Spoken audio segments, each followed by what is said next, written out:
For American Airlines flight number 2840, which serves to Chicago, operated by our Airbus 321 aircraft.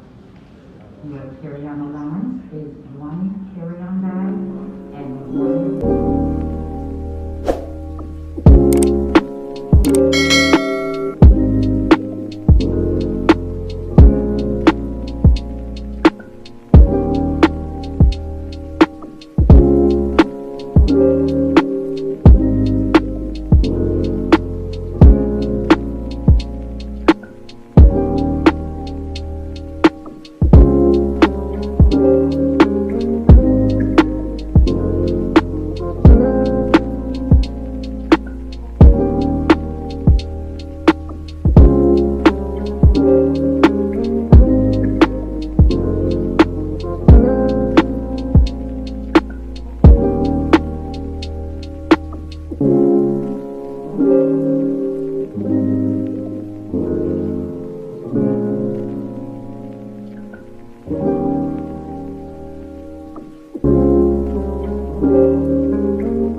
until we are at the gate. The captain will turn off the seatbelt sign, indicating that it's safe to get up and move about the cabin. We'll be arriving into gate H16.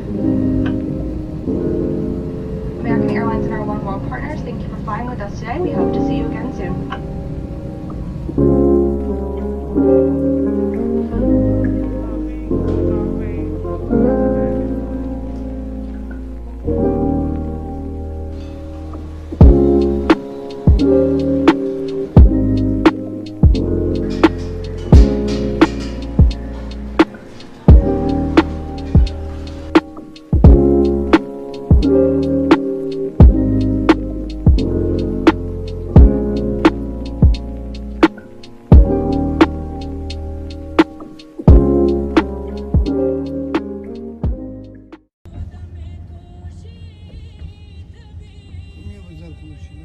Daha da proşeler.